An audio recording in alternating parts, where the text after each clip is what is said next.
Que se vean las caras aquí, no Bien. se ven las caras de la gente. ¿No se ven? No, pues. Claro, ¿Cara? hay que dar cara. Sí, mira, ves tú, ya falta nada más que a Mercedes, que se le vea la cara, y no sé si hay alguien más por ahí. Bueno, pues a todos, hermanos y hermanas, bienvenidos en este tiempo. ¿Estamos todos o falta alguien? Nos falta Mari Carmen. Catrina hace una cosa. Ah, pues no falta nadie. No falta Mari Carmen. Bueno, sí, Margarita falta. Margarita no da señales de vida desde hace ya 15 días. Y Mari Carmen, ¿no? Mari Carmen no. Mari Carmen está ahí, a tu vera. Es que no la veo.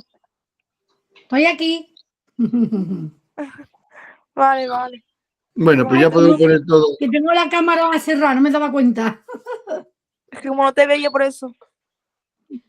Pues Adrián también está. ¿Adrián también por ahí? Sí, Adrián está ahí. Pero Adrián, ¿tú estás ahí o no estás ahí? Ha ido a la cocina por el pan. Hay de la frutería, hay por la fruta.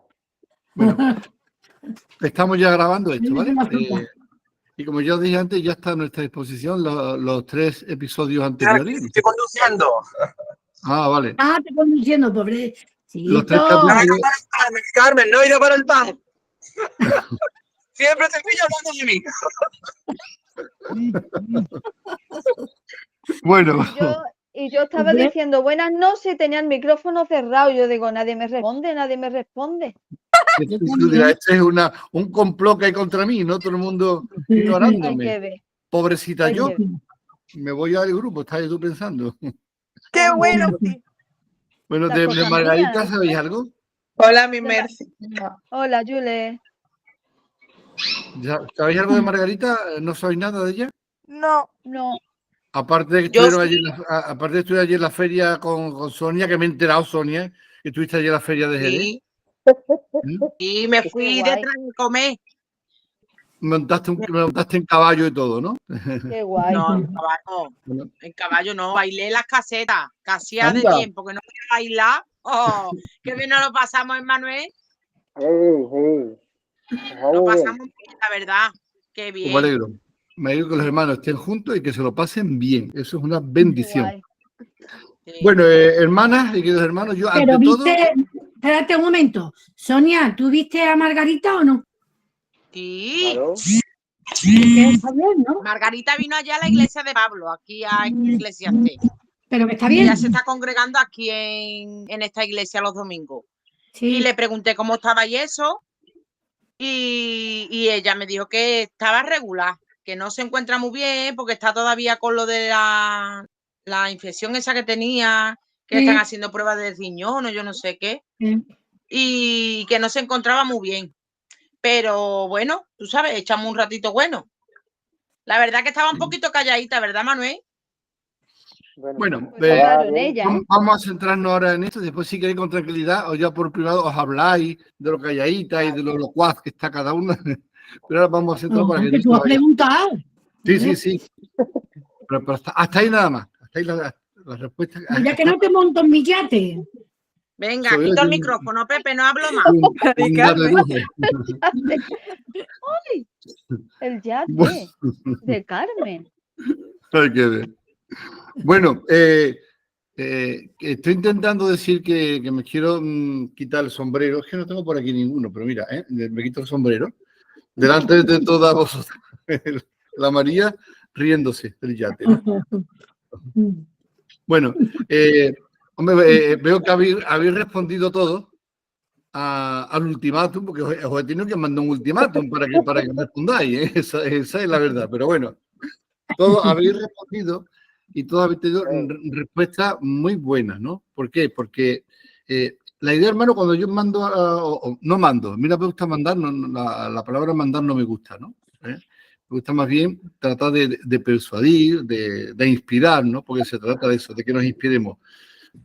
Cuando yo os pido que hagáis cualquier trabajo es porque eso viene bien primero a vosotros y después al resto. Pensad que estamos en una comunidad virtual, pero una comunidad.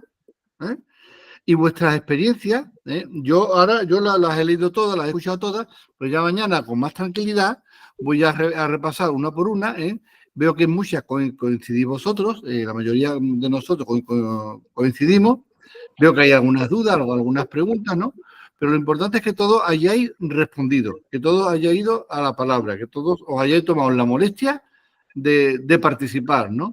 Y eso es una de las cosas que yo, por lo menos en nuestra pequeña congregación, tratamos desde el principio, ¿no?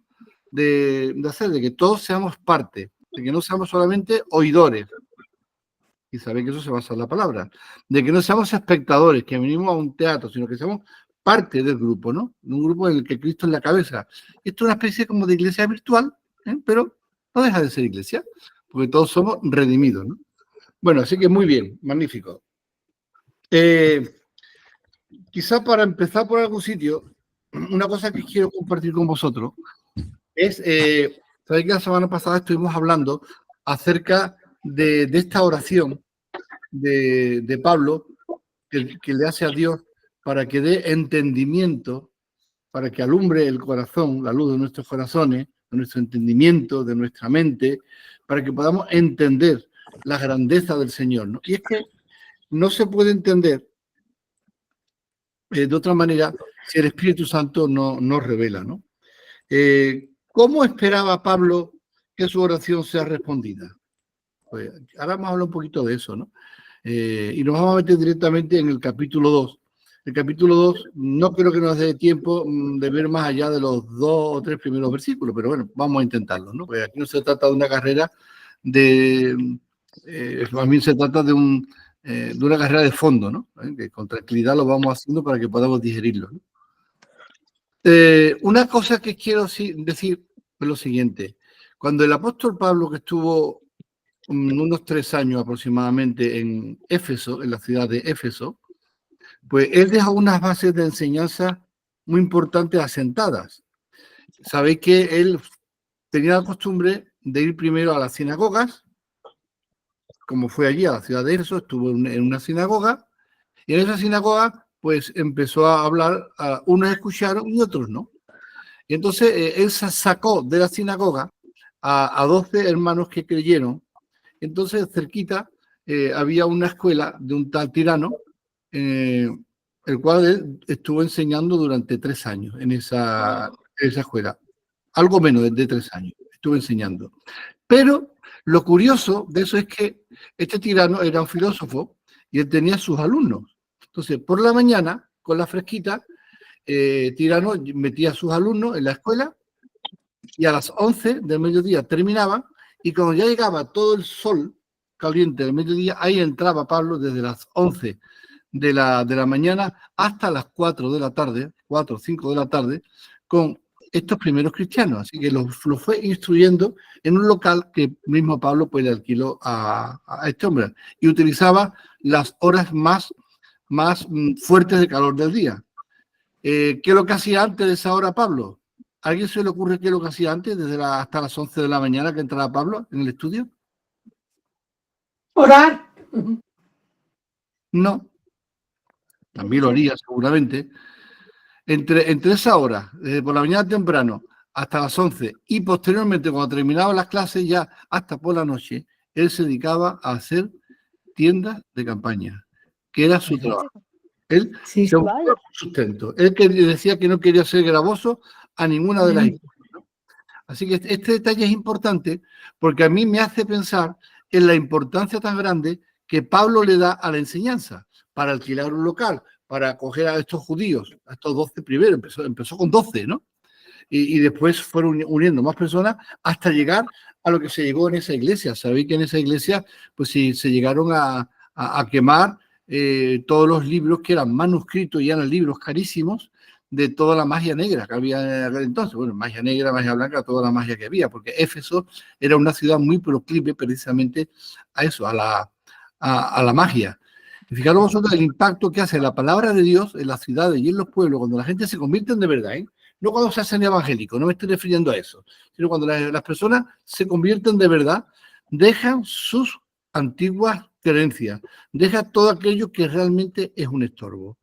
Y eso lo vemos muy patente en esta iglesia de Corinto, ¿no? De Corinto, de Éfeso. Y así vemos que esos fueron los principios de esta iglesia. Y ahora vemos aquí a un Pablo que se desvive dándole las gracias a estos hermanos, a estos miembros de la iglesia de Éfeso, diciendo que todos los días pone a Dios, los pone a ellos en oración a Dios, porque quiere que ellos sean personas que sepan y puedan comprender, lo que es el amor de Dios, lo que es las profundidades que él iba a hablar a partir de ahí, de estos versículos 1, 2 y 3 que ya estuvimos viendo el mes pasado, ¿no? Así que, ¿cómo responde o cómo espera Pablo que su oración sea respondida? Bueno, por medio de la revelación más el conocimiento. La fe y la razón no se excluyen. Así que a veces nos encontramos miembros de nuestras iglesias y nosotros podemos caer en la tentación de espiritualizar las cosas de tal manera que dejamos todo en las manos del Señor. El Señor me iluminará, el Señor me revelará, el Señor no. Eso está bien, porque sabemos que si una persona se llena de conocimiento, el conocimiento en sí envanece, el conocimiento en sí es como como diría el apóstol en otra carta, ¿no? La letra mata. Entonces tiene que haber una combinación de fe, de razón y de espiritualidad, ¿no? De lo que es la respuesta del Espíritu Santo. Así que fe y razón no se excluyen. La fe es como un músculo, hermanos. Nosotros necesitamos ejercitar nuestro cuerpo para conseguir, pues, bueno, ciertas cosas de él, ¿no? Sin embargo, la fe es una especie de músculo que necesitamos ejercitarlo. Así que cuando veáis que hay pruebas en vuestras vidas, cuando hay motivos para duda, cuando enfrentemos problemas, situaciones, no lo desechemos como una cosa mala en sí misma, ¿no? Sino veamos la parte positiva, y es que eso nos va a permitir que podamos crecer en nuestra fe, ¿no? La fe crece y se desarrolla sobre la firme base del conocimiento. Hermanos, si nosotros no conocemos la Escritura, nosotros no podemos tener fe.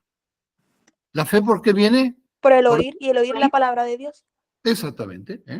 El oír, el escuchar, el leer, ¿no? ¿Se entiende? Habla de oír porque en aquellos tiempos la gente no tenía una Biblia como nosotros. No penséis, y eso ya lo he dicho muchas veces, que la gente se sentaba en un banco del siglo XVI, en una silla comprada en Ikea, se sentaban ahí a escuchar al apóstol Pablo o a Pepito Pérez. No era así, ni muchísimo menos, ¿no? La gente, pues había un libro, un rollo, ¿no? O una carta, en este caso, y la congregación, había una persona que la leía y las personas escuchaban, ¿no? Por eso dice que la fe viene por el oír, ¿no? Era lo que había en aquel entonces, ¿no? Tenemos que hacer una fusión entre lo que es la teoría y la experiencia. ¿Creéis que podemos descartar la teoría, así lo que aprendemos teóricamente de la experiencia? No, en el cristianismo tienen que ir perfectamente unidos, ¿no? Y una de las cosas que vemos, como el apóstol Pablo acaba la parte de la semana pasada, hablando acerca del gran poder de Dios, no del Jesús del gran poder, como sale aquí en Semana Santa, sino el gran poder de Jesús, que es diferente, que hacía que Jesucristo, en un momento de la historia, hizo que fuera resucitado. Jesucristo fue resucitado por el gran poder de Dios. Entonces, cuando nosotros enfrentamos problemas en nuestra vida, en situaciones, ¿pensáis que el poder de Dios tiene respuesta para nuestras debilidades? Claro. ¿Es Dios suficiente? En fin. Sí. Claro. Dios es suficiente.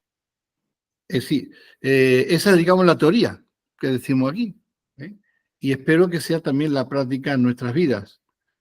Porque cuando enfrentamos dificultades, tormentas, rayos, relámpagos, truenos, inundaciones, en la barca de nuestra vida que ocurre, pues necesitamos asirnos, agarrarnos, coger el gran poder, agarrarnos del gran poder de Dios, sabiendo que igual que Jesús fue resucitado de los muertos, ese mismo poder, como dice el apóstol Pablo, es el que opera en nosotros, ¿no? Amén.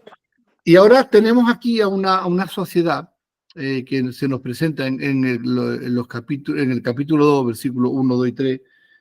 Vamos a leerlo, ¿vale? Vamos a leer la palabra. Así que voy a pedir que alguien lea la palabra. ¿Qué versión? Yo tengo Nueva Versión Internacional. Ya, pues lee esa versión, pues esa versión es ¿Qué interesante. Como versículo? ¿Del 1 al 3? no, vamos a leer el contexto completo, porque vamos a situar este pasaje, que vamos a centrar del 1 al 3, pero nos vamos a centrar en el contexto. Ya hemos hablado del contexto anterior, cuando Pablo hace esa oración y lo que Pablo espera la respuesta de Dios. Y ahora vamos a leer en el contexto en el que Pablo plantea un panorama un tanto fuerte, un tanto triste y un tanto, digamos, oscuro, por llamarlo de alguna manera. Vamos a leer entonces desde el 2, desde el 1, mejor dicho, hasta el 10, los 10 primeros versículos. En otro tiempo ustedes estaban muertos en sus transgresiones y pecados, en los cuales andaban conforme a los poderes de este mundo. Se conducían según el que gobierna las tinieblas, según el espíritu que ahora ejerce su poder en los que viven en la desobediencia. En ese tiempo también todos nosotros vivíamos como ellos, impulsados por nuestros deseos pecaminosos, siguiendo nuestra propia voluntad y nuestro propósito. Como los demás, éramos por naturaleza objeto de la ira de Dios. Pero Dios, que es rico en misericordia, por su gran amor por nosotros, nos dio vida con Cristo, aun cuando estábamos muertos en pecados. Por gracia ustedes han sido salvados.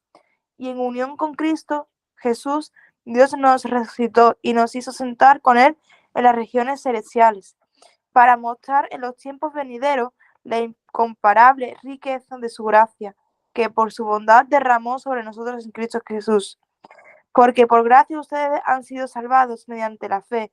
Esto no procede de ustedes, sino es un regalo de Dios, no por obras para que nadie se yacte. Porque somos hechura de Dios, creados en Cristo Jesús para buenas obras, las cuales Dios dispuso de antemano a fin de que las pongamos en práctica. Vale, muy bien. Dice el versículo 9, dice, no por obras para que nadie se jacte, jacte con J. ¿Todos entendemos lo que significa esta palabra, este verbo jactarse? ¿Alguien puede explicarlo, por favor? ¿Quién lo sepa? ¿Qué es jactarse? Gloriarse, darse la Tener gloria. orgullo, como gloriarse en sí mismo. Vale, bien. Yo me enorgullezco, yo me glorio de que yo he conseguido esto, ¿no? Eso es jactarse. Es importante y siempre lo voy a decir. Cada vez que encontremos palabras que no entendamos, las anotemos y después vamos al diccionario, al Google, ¡pum! Y te lo explica perfectamente. Bueno, muy bien. Entonces, aquí los 3 primeros versículos es una declaración de, digamos, de cualquier época de nuestra historia. Aquí, si nosotros quisiéramos analizar nuestra historia, mejor dicho, nuestro entorno en el que nos encontramos, vamos a ver una cantidad de corrupción política y social. Vamos a ver una sociedad que está degradada completamente. Vamos a ver una degradación en los principios. Hace un ratito estábamos hablando con Manuel y con Yuledi acerca de que hoy día la fidelidad no es una cosa que se tenga en cuenta. Una persona que es fiel, que es sensible, que quiere ser buena persona, que quiere superarse moralmente en el aspecto moral, ¿no? Eso no está bien visto, ¿no? Las personas, tú le hablas de traición, pues bueno, y eso es lo que hay en el mundo. Desgraciadamente, eso es lo que hay en todos los aspectos, ¿no? Al haber esa degradación de principio, también eso va a conducir a una absoluta desesperanza. Y eso va a hacer que el hombre, el ser humano, pierda el norte. Y por lo tanto, eso va a hacer también que se traduzca en hambre, en desigualdades sociales, desigualdades regionales, en una serie de cosas que hacen al hombre no más feliz, sino infeliz por completo, ¿verdad? Y aquí Pablo nos dice, empieza con una palabra o con una frase muy interesante. Dice, en otro tiempo, ustedes estaban muertos en sus transgresiones y pecados. Bien. ¿A qué tiempo se refiere aquí el apóstol Pablo? Puede Pasado. convertirnos. Pasado. Es decir, que nosotros podemos decir tranquilamente cada uno de nosotros que hay un pasado y un presente. Así que Sí, claro. con el sombrío trasfondo de nuestro mundo de hoy, Efesios, de 1 al 10, lo que nos toca, está resaltando una cosa muy urgente, ¿no? Es urgente entender este mensaje, ¿no? Porque Pablo primero describe las profundidades del pesimismo acerca del hombre y luego se eleva a las alturas del optimismo acerca de Dios. Nos hace una descripción del ser humano, como vamos a ver ahora mismo en más detalle, muy mala, muy pesimista. Y sin embargo, ¡bim! Ya la semana que viene vamos a ver cómo eso cambia por completo, ¿no?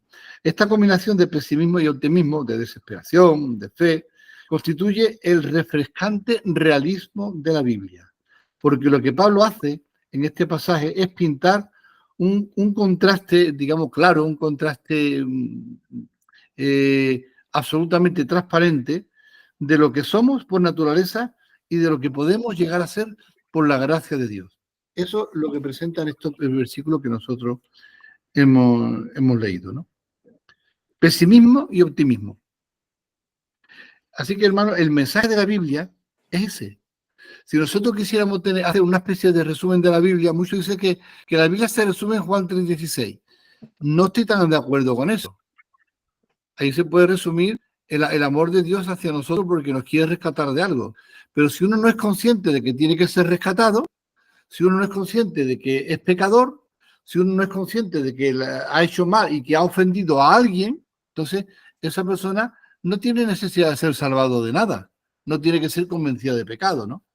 Por eso es importante que entendamos bien esta descripción que el apóstol Pablo está haciendo aquí, ¿no? Así que de ese poder que ha dado Dios y ha exaltado a todos los hombres, nos ha dado una demostración grandísima, ¿no? Acerca de lo que Dios va a hacer con cada uno de nosotros, con su iglesia, con su pueblo que somos nosotros, ¿no? Bueno, lo primero que vemos es una descripción demoledora de la condición humana delante de Dios. Un contraste. Necesitamos establecer con una claridad meridiana que se trata de una descripción que nos abarca a todos. ¿Qué queremos decir con esto? Esta descripción que dice aquí que estaban muertos en sus delitos y pecados, que andaban conforme a los poderes de este mundo, no se está refiriendo a que hay una parte de nuestra sociedad que se encuentra en ese estado. Así que Pablo no está hablando de una tribu en particular, ¿no? Una tribu decadente, una tribu por ahí escondida, ¿no? O un segmento o una parte de la sociedad que le pasa eso, ¿no? No está hablando del paganismo corrupto, ¿no? Está hablando porque ese es el diagnóstico bíblico del ser humano caído, que vive en la sociedad caída, en todas las partes del mundo. Bueno, en todos los momentos de la historia ha habido siempre sus propios profetas de la maldad, siempre. Cada momento de la historia, si nosotros... ¿hay alguien aquí que le guste la historia? Yo, a mí. Bueno, pues vosotros seguramente, si habéis la oportunidad de estudiar algo de historia, por ejemplo, el Imperio Romano, vemos que en el Imperio Romano había una corrupción impresionante, ¿no? En tiempo de Jesús, el emperador que había se dedicó, en vez de gobernar al pueblo, se fue a la isla de Capri y ahí pues estuvo viviendo, digamos, con sus pececillos, como se le llamaba, que eran unos niños que nadaban con él en la piscina y bueno, y os podéis figurar, ¿no? Era una persona de lo más degradante en el aspecto vicioso y era digamos, una cosa normal, ¿no? La mujer en el Imperio Romano fue era más que otra cosa, era un objeto, ¿no? Es decir, que y si nos vamos a cualquier tipo de cultura, vemos cómo la sociedad siempre está muy degradada. A veces nosotros nos asustamos porque hoy parece que ha habido más maldad que nunca. Bueno, y en algún aspecto sí hay más maldad. ¿Por qué? Porque hay más gente que nunca. Entonces, como dice también la palabra, en los últimos tiempos la maldad se va a multiplicar, ¿no? Es una de las cosas que va a ocurrir conforme van habiendo más personas, el corazón del ser humano se degrada más y se aparta más de Dios, ¿no? Y eso es lo que está aquí el apóstol Pablo describiendo en estos tres versículos, ¿verdad? Así que aquí está hay una evaluación apostólica del apóstol de todos los hombres y mujeres de Dios, de la condición humana universal. Es una condensación en los 3 versículos que hemos leído de los 3 primeros capítulos de Romanos. Y voy a poner un ejercicio para María, para que en esta semana ella lea, porque los demás ya lo conocemos, los 3 primeros capítulos de Romanos. Le pido que ella lea los 3 y que ella saque una conclusión. No hace falta que la exponga siquiera, ¿no? Si después la quieres poner el próximo día de reunión, la puedes poner, ¿no? Pero que ella saque una conclusión acerca de qué es el ser humano, cómo está la raza humana, ¿no? Bien, vamos a proseguir, ¿no? Así que delante de Dios podemos decir, delante de Dios somos rebeldes y fracasados. Somos tanto rebeldes como fracasados. Como resultado, dice la palabra que estamos muertos y alejados de Dios, ¿no? El versículo concretamente dice lo siguiente, dice, pero en otro tiempo, en el tiempo pasado, ustedes estaban muertos en sus transgresiones y pecados, dice la versión que ha leído Isabel, ¿no? Delitos y pecados. La palabra transgresión, ¿sabéis qué significa? ¿Delito? Transgredir es ir más allá. ¿no? La palabra tiene un significado. Y A ver, traspasar el repítelo. límite. ¿El qué? Es traspasar el límite. Eso es. Mari Carmen ha dicho ir más allá, traspasar un límite. Es decir, o coger un camino inadecuado. Transgredir. Pasar una línea, la línea roja, ¿no? Entonces, la línea roja la hemos pasado todos. Y eso nos convierte en transgresores de la ley. Ustedes estaban muertos en sus delitos y pecados. La palabra pecado, Manuel nos la va a explicar ahora mismo. ¿De dónde viene la palabra pecado, Manuel? ¿Pecado? Sí. Una palabra griega que significa. Errar en el blanco, ¿no? Sí, eso es.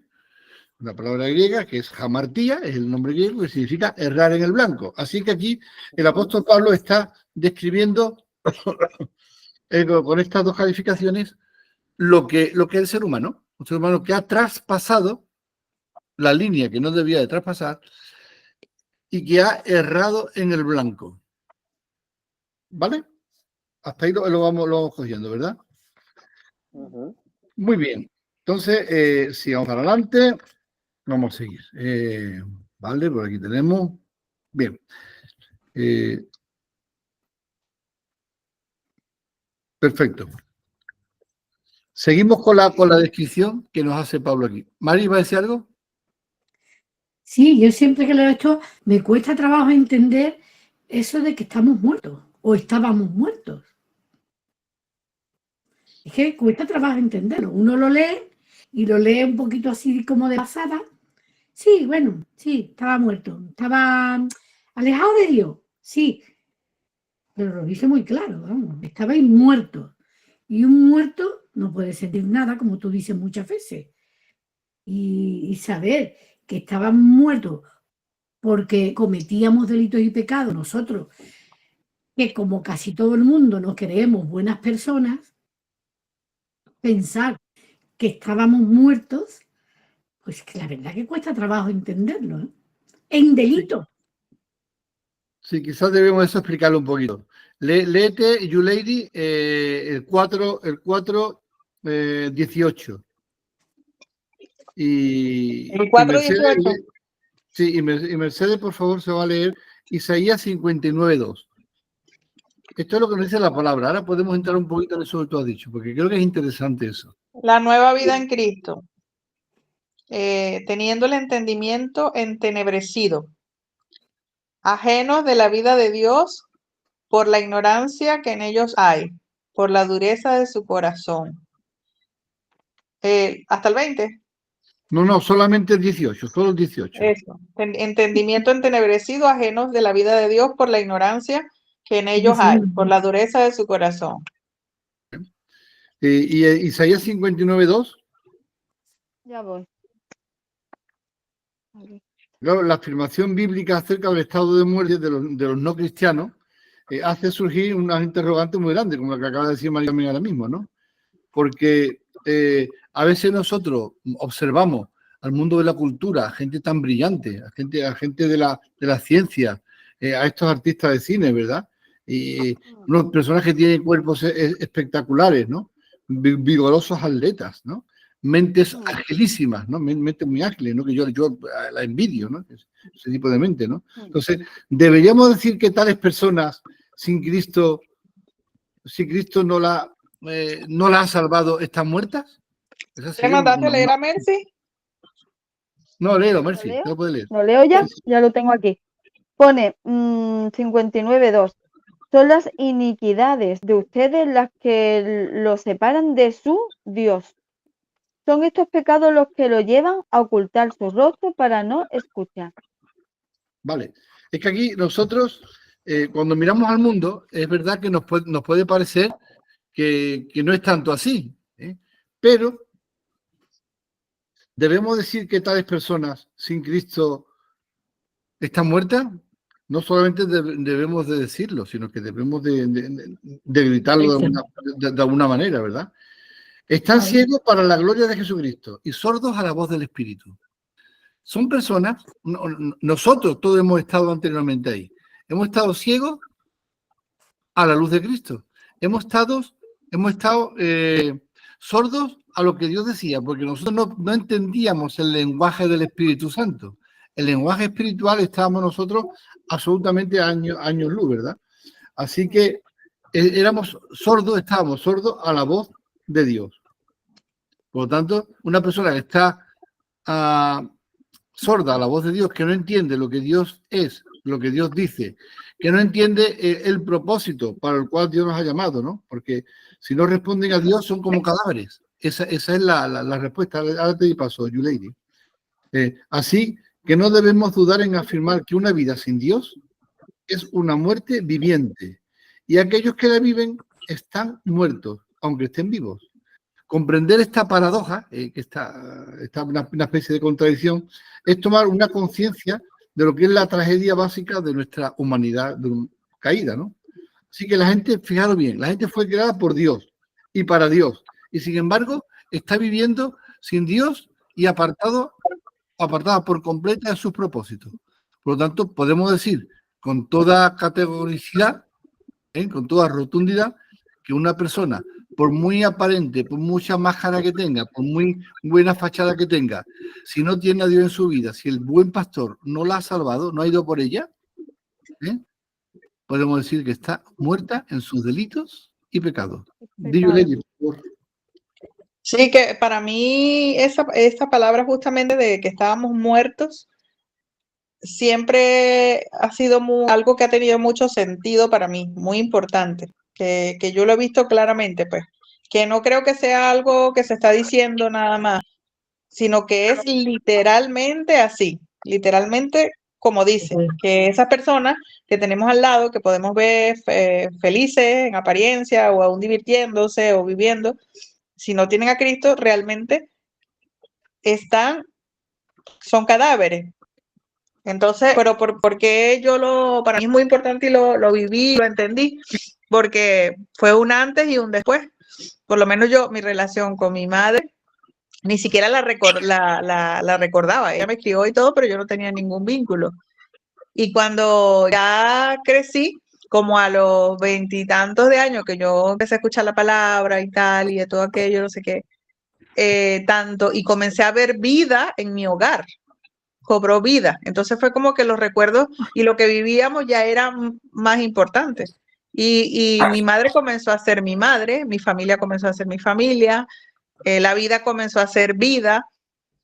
Y yo, para mí, fue un renacer. De hecho, cuando yo recibí a Cristo, o sea, recuerdo especialmente el momento que Dios más me movió, que fui a un encuentro como de jóvenes que estuve un fin de semana, y recuerdo que cuando llegué a la casa, al domingo siguiente teníamos reunión de jóvenes, y yo sentí, y me miré en el espejo y me vi diferente, y de verdad, literalmente, no sé por qué, pero yo escuché y sentí como el nacimiento de un bebé llorando. Y cuando llegué a la iglesia, no había ido ninguno de los que habían ido al retiro, que era muchísima gente.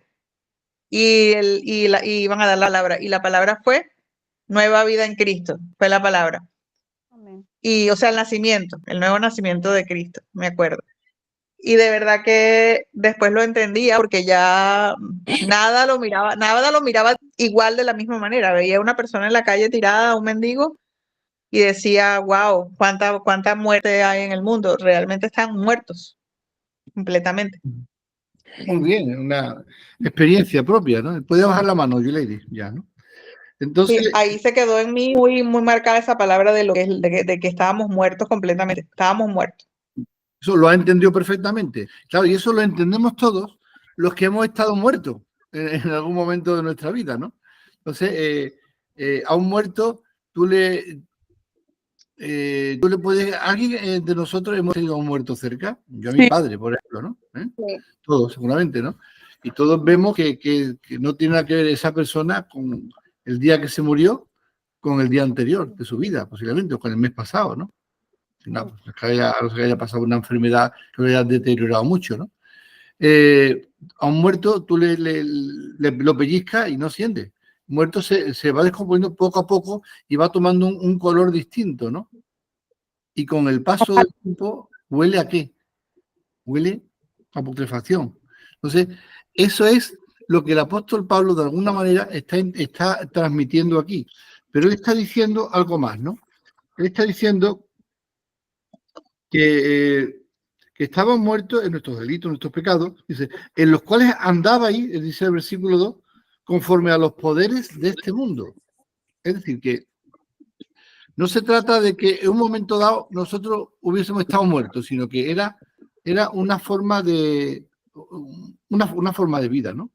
Entonces, no había allí una verdadera libertad, ¿no? Sino una terrible esclavitud a las fuerzas sobre las cuales carecíamos de control.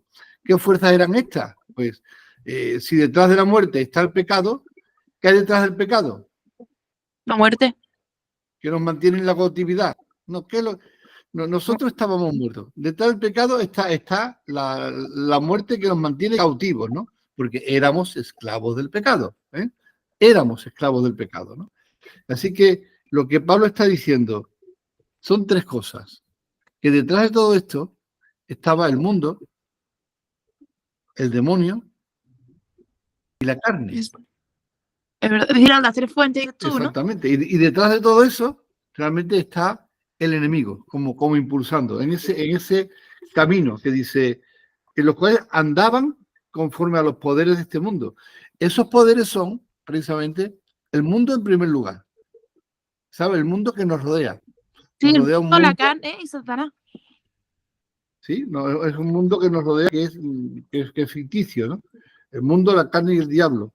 Así que Pablo se refiere a estas tres influencias como las que controlan, mejor dicho, las que controlaban y dirigían nuestra anterior vida como cristianos, ¿no? Primero nos describe como andando conforme a los poderes de este mundo. ¿Qué pueden significar los poderes de este mundo? Los valores del mundo. ¿Cuáles son los valores del mundo? La mentira. El engaño, el dinero. Mari Carmen, si quieres hablar, La tienes que abrir el envidia. micrófono. Mari, abre el micrófono. Mari, abre el micrófono. Que sí, Van, que cam- sí. van cambiando de acuerdo a la El sociedad dinero, se acomoda. ya la dicho Sonia, el dinero, Sí. el poder Envidia. político, por ejemplo. Así que los poderes del mundo son eso, son lo que gira en torno al mundo. El mundo tiene un valor completamente diferente al nuestro, unos valores diferentes completamente diferente al nuestro, pero no solamente diferente, porque puede ser, el dinero es un valor y el poder es otro valor. Materialismo. Son Materialismo dos valores. también, ¿no? El materialismo, claro, indudablemente, ¿no? La moda. Oye, hasta Netflix, desgraciadamente, nos controla, la televisión nos puede controlar. Todo eso fijaros bien, que todo esto es un sistema que está, detrás de todo esto está el enemigo, está Satanás. Entonces, él va a controlar todas y cada una de las cosas que nosotros vamos a ver, a sentir, a tocar y a pensar, ¿no? De eso se trata. Mientras las personas están así, están muertas. Por lo tanto, y repito otra vez, a un muerto tú le gritas y el muerto no te va a responder, ¿no? A no ser que sea Dios quien levantó a Jesús de los muertos, sea el que le hable a ese muerto, igual que a nosotros nos habló y nosotros contestamos, ¿no? Pero primero es Dios quien tiene que hablar, ¿no? Así que estamos hablando de una época, aquí habla de una época, habla de un mundo que expresa un sistema de valores sociales alineado de Dios, es decir, que está en contra absolutamente de lo que Dios es y de sus valores. Invade, domina y mantiene a la gente en cautiverio. Fijaros vosotros todo lo que significa este sistema de valores del mundo, ¿no? Lo que nosotros éramos antes y la esclavitud que teníamos, ¿no? Así que la influencia es penetrante, la gente tiende a no tener una opinión propia, sino a someterse a la cultura superficial de esos poderes que acabo de decir ahora mismo, de la televisión, de las revistas, de la cultura, de la moda, ¿sí?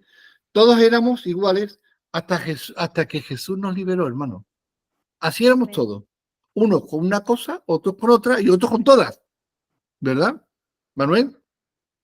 Sí, claro, claro. ¿Sí? Así que vivíamos según el mal ejemplo de la gente de este mundo, como diría la TLA. Dime, Mari Carmen.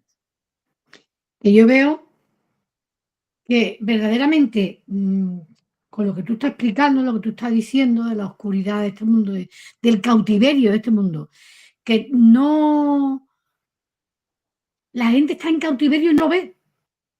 Es que tú le explicas y no hay manera, no lo ven. Es verdad. La única manera es que te alumbre el Espíritu Santo, que te alumbre Cristo para que tú puedas ver, porque si no, no lo ves. Tú le hablas a la gente de estas cosas, sin hablarle del Señor, le habla del cautiverio, de que están equivocados, de que eso no es así, y no lo ven, no es que no quieran verlo, es que no lo ven.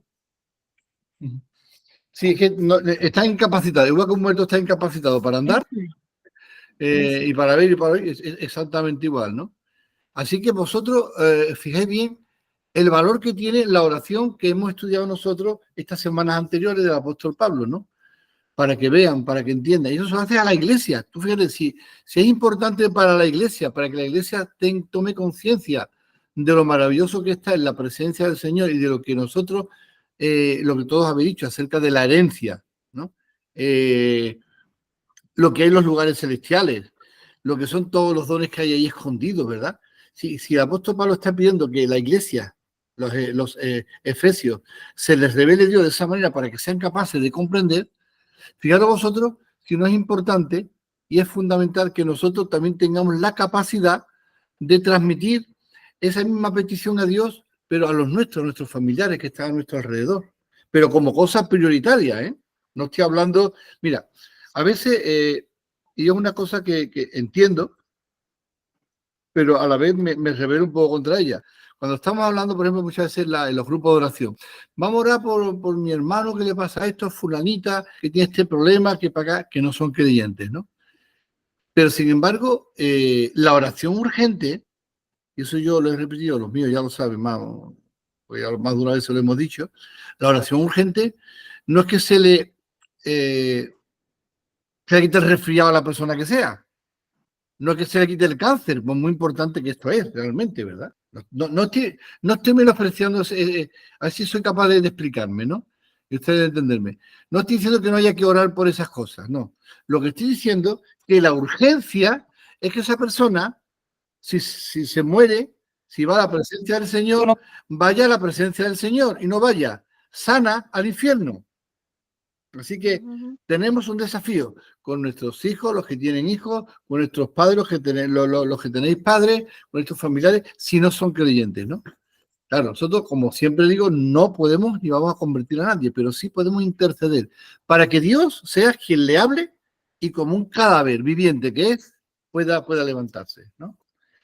Bueno, tenemos esa esclavitud, como quien nos dice, nos habla de un sistema de andar, ¿no? Nos habla que también, dice, nuestro segundo cautiverio está en relación al diablo, ¿eh? Dice que allí opera las tinieblas. Vamos a ver otra vez al versículo que tengo por aquí, que dice, en los cuales andabais conforme a los poderes de este mundo. ¿Cuáles son los poderes de este mundo? Las cosas que hemos dicho, y detrás de todo eso, ¿quién está? El enemigo, ¿no? El que gobierna las tinieblas. Lo que quiere decir aquí el apóstol Pablo, la palabra que se puede traducir, el que gobierna las tinieblas, ¿no? Que dice, la palabra aire puede traducirse como una ahora voy, Mari, como una atmósfera brumosa, en la cual el enemigo, Satanás, se encuentra a gustísimo, ¿no? Así que le está describiendo las tinieblas, ese lugar. ¿No habéis visto vosotros algunas películas de Londres, por ejemplo? Sherlock Holmes, ¿habéis visto Sherlock Holmes? Cómo se ve un atardecer o un amanecer en Londres, que se ve esa niebla que hay, que se distingue solamente la silueta a lo lejos de las personas. Pues eso es, ese tipo de tiniebla en la que el enemigo se encuentra a gustísimo, ¿no? Y eso es lo que el mundo está ahí sujeto. Dime, María. Es verdad que detrás de todas las cosas se encuentra el enemigo, eso es verdad, pero también es verdad que nosotros tenemos voluntad propia y libre albedrío, que se llama. Y en el versículo 3 lo dice, ¿no? Que muchas veces lo que hacemos es la voluntad de nuestra carne y de nuestros pensamientos, que no hace falta ni que el enemigo se moleste, sino que nosotros mismos, de nosotros, de nuestra propia voluntad, pecamos. No siempre es el enemigo. Claro, indudablemente. Nosotros no somos marionetas. Hemos sido creados con una voluntad propia, ¿no? Pero aquí el énfasis más bien está en que seamos conscientes de dónde estamos metidos los cristianos, dónde nos encontramos y cuál es, como más adelante en el capítulo 6 ya se ve, es la calidad o la bravura del enemigo con el que nosotros nos vamos a enfrentar cada día, ¿no?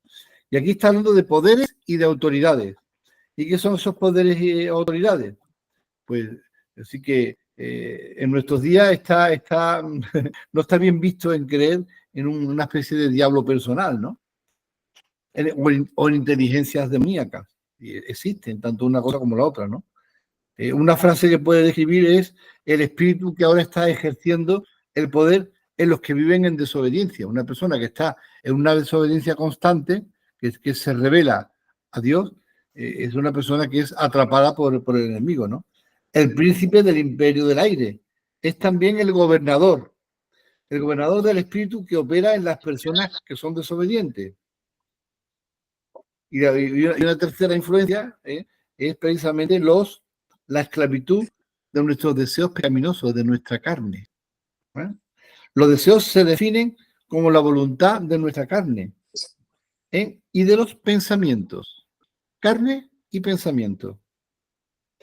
Quizás lo que tengamos que tener claro es que todos los pensamientos nuestros, digamos, no hay nada malo en que uno desea, que uno tenga unos deseos corporales normales, ¿no? Uno tiene que alimentarse, pero lo que no puede ser es un glotón. Uno tiene que descansar, pero no puede convertirse en un perezoso, ¿verdad? O en un ocioso, siempre viendo la televisión. ¿Veis ahí la diferencia? Estas cosas son las que dominan a las personas del mundo y que los cristianos tenemos que estar completamente alertas, ¿no? Los deseos de la carne incluyen los malos deseos, tanto de la mente como del cuerpo. Y eso es muy importante que lo tengamos también presente. El orgullo intelectual, por ejemplo, la ambición inapropiada, lo que es el rechazo de la verdad que conocemos, la verdad conocida, ¿no? La mentalidad maliciosa, una persona que es vengativa, ¿no? Los esfuerzos humanos. Cuando nosotros de una forma no somos conscientes de que nuestra vida tiene que estar gobernada por el Señor, sino que nosotros lo queremos hacer todo y controlar nosotros todo, ahí también está hablando de lo que es la pecaminosidad de la carne. En cualquier punto en el que el yo, nuestro yo, saque la desagradable cabeza en oposición a Dios o al ser humano, allí está la carne. Así, hay cosas que son muy sutiles. Cuando una persona es una persona dominante, cuando una persona trata de llamarla, de captar la atención de las personas que están alrededor, no quiere ser el centro de atención. Cuando una persona habla y no se da cuenta de que tiene un interlocutor que tiene que necesita que también hablar, que necesita escuchar, ¿no? Cuando queremos ser los protagonistas, ¿no? Si somos en un entierro, queremos ser el muerto, y si vamos a un bautizo, queremos ser el niño que sea bautizado, ¿no? Sí, son cosas, son sutiles, pero son cosas de las que tenemos que tener también muy en cuenta, ¿no? Así que antes de que Jesucristo nos libertara a todos nosotros, estamos sujetos a sus influencias opresivas, tanto de dentro como de fuera. Así que los deseos de la carne son deseos externos que pueden ser ocasionados por nuestra vista, por nuestros sentidos, o pueden ser también internos nuestros, que salgan desde dentro hacia afuera, ¿no? Por lo tanto, eso todo nos llevaba a una condenación. No solo estábamos muertos, como ya hemos dicho, no solamente éramos esclavos, sino que también estábamos condenados. Como los demás, éramos por naturaleza, como dice el versículo 3, objetos de la ira de Dios, ¿no? ¿Y qué significa ser objeto de la ira de Dios?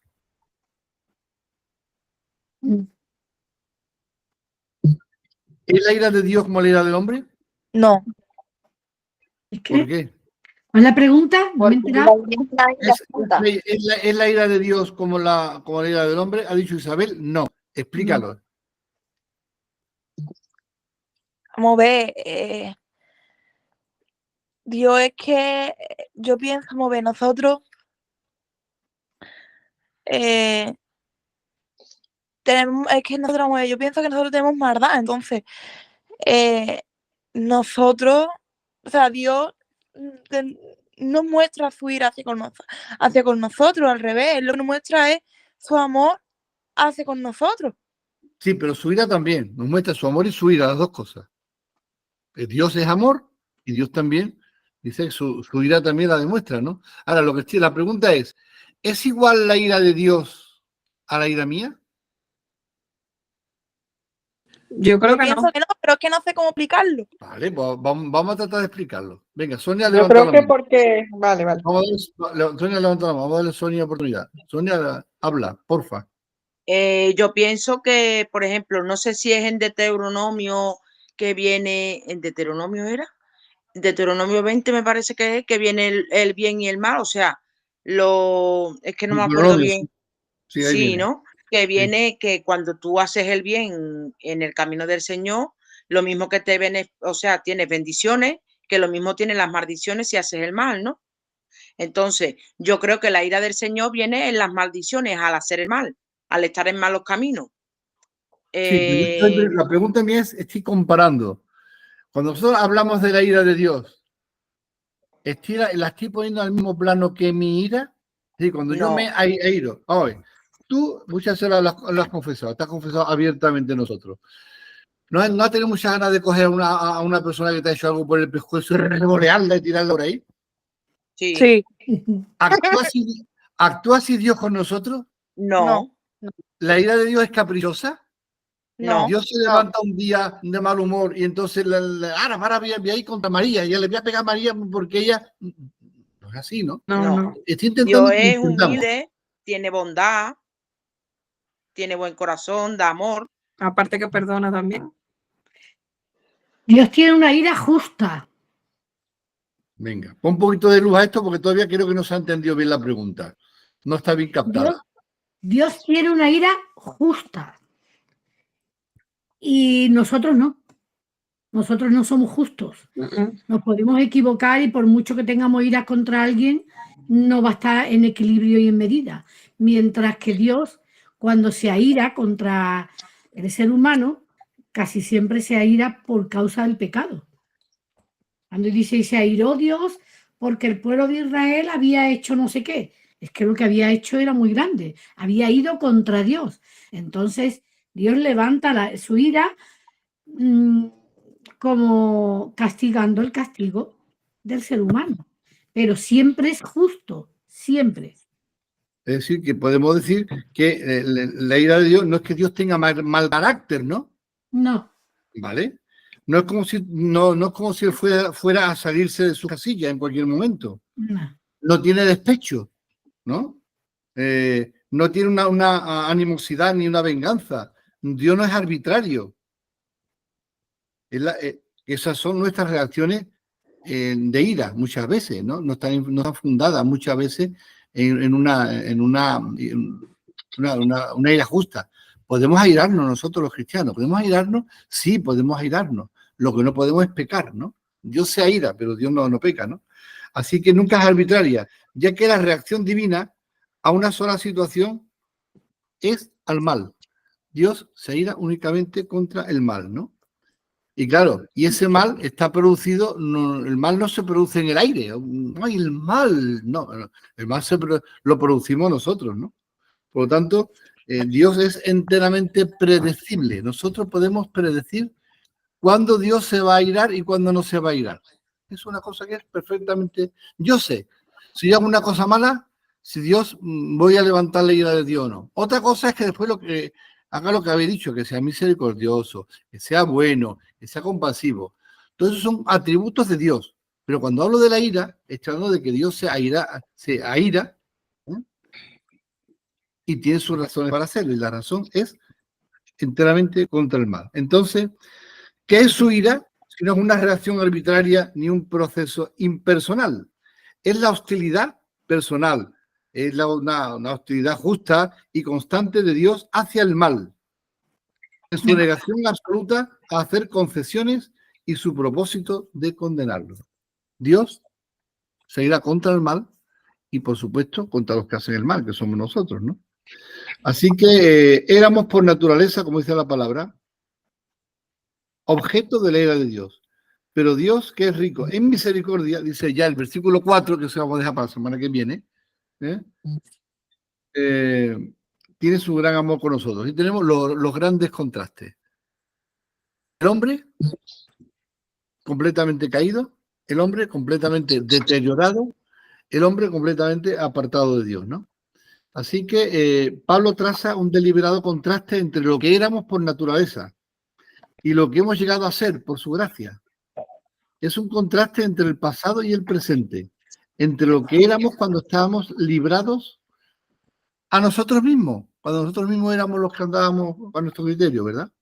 Dios intervino en nuestro favor. Así que por naturaleza, también quiere decir que es como si dijera que por nacimiento tenemos una tendencia hacia el pecado y que por lo tanto nuestro pecado nos pone bajo el juicio de Dios. No que nosotros seamos, desde que nacemos, digamos, pecadores.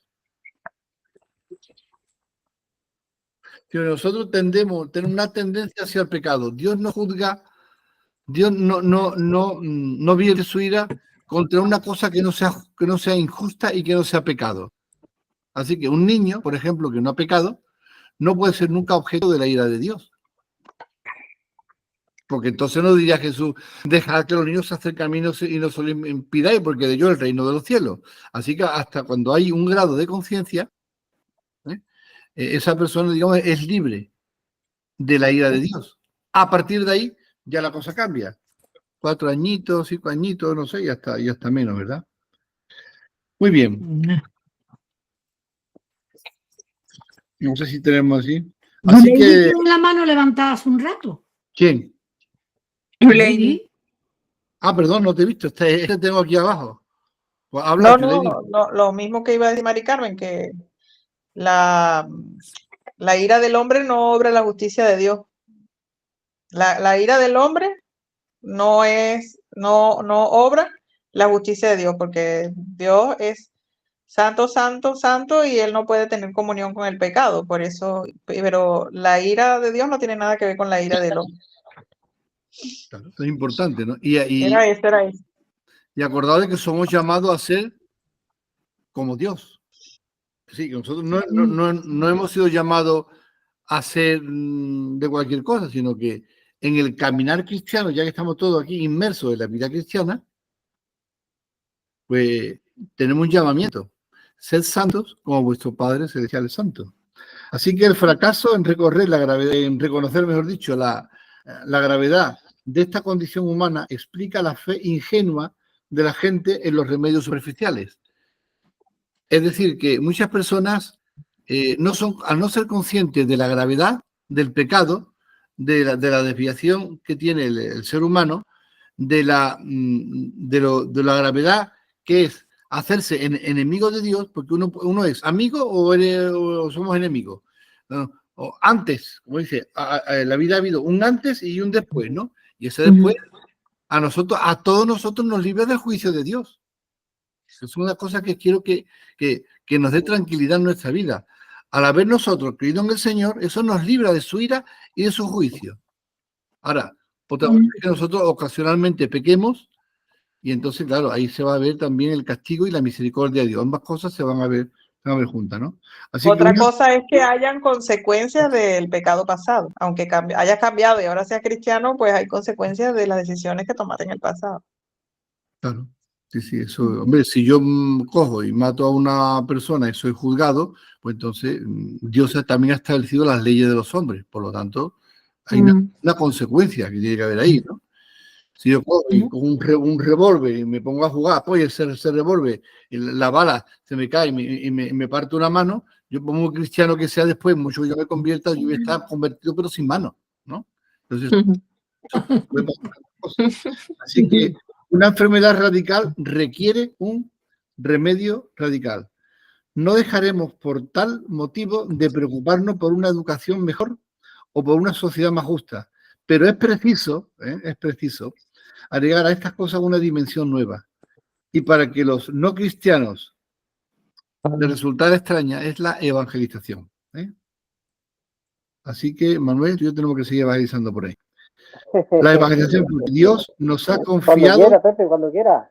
Dios nos ha confiado un mensaje de buenas nuevas que ofrece vida a los muertos, libertad a los cautivos y perdón a los condenados. Eso es el poder que Dios ha dado a su pueblo, a nosotros, cuando resucitó a Cristo de los muertos. Nos ha dado un doble poder. Primero, para que nosotros podamos luchar contra los enemigos que el apóstol Pablo nos ha descrito aquí en los versículos 1, 2 y 3, que ya el 4 veremos que es una auténtica maravilla.